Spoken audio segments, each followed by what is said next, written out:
Kindly subscribe to our YouTube channel. See how to. Click on the subscribe button below and also click on the bell beside this. This will notify you once we drop a new video. Thank you.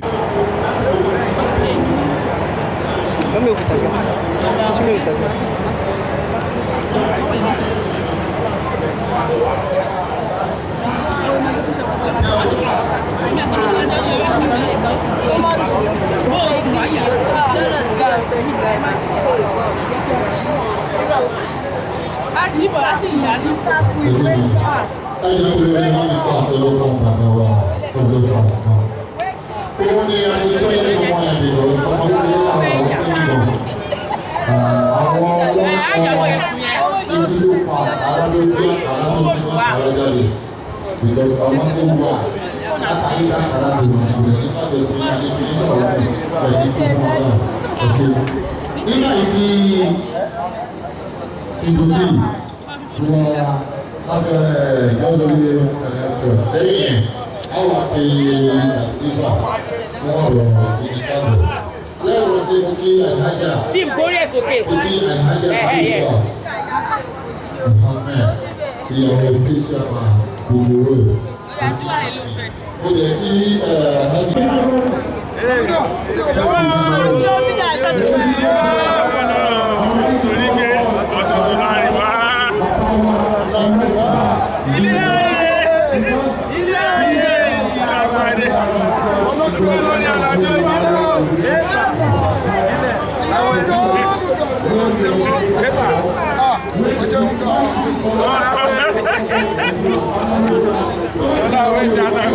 I'm just checking your dress.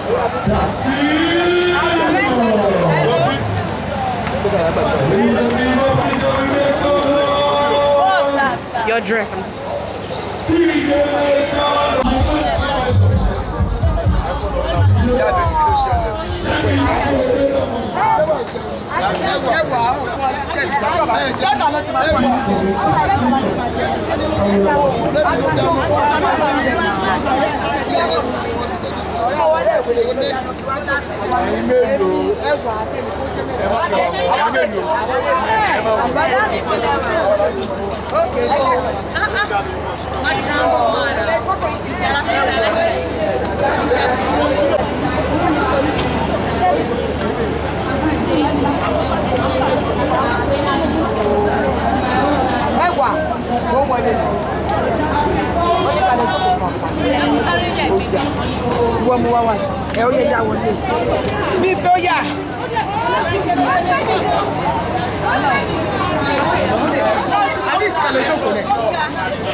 Thank you very much, yes, you can go.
Mr. Blackman, Oga.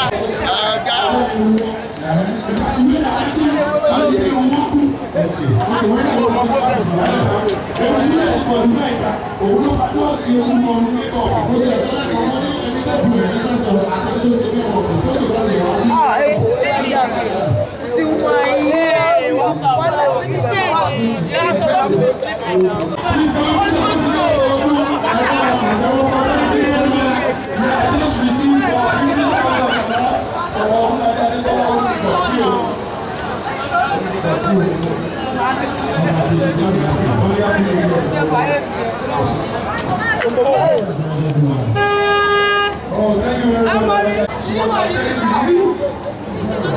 She was so people she was so anymore. Come on, the last time I meet her, the last time I meet her,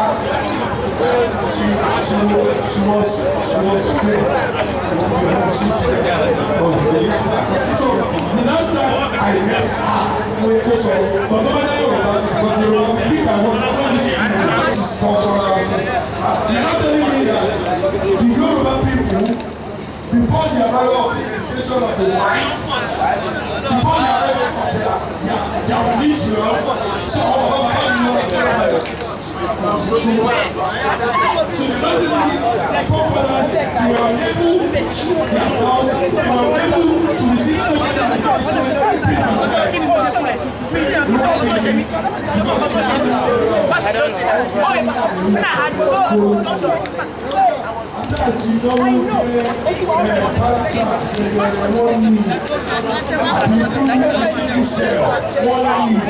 it's there, they saw, they conquered it.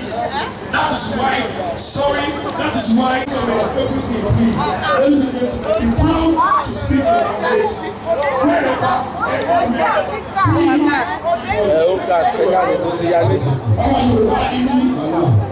ladies and gentlemen, put your hands together for the world, before we go. Back to 22.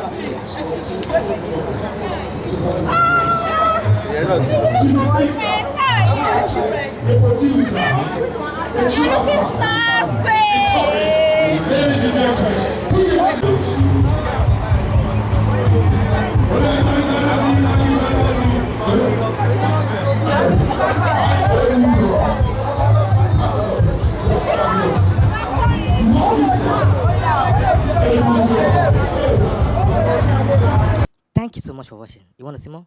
Click below and subscribe because we drop video every day.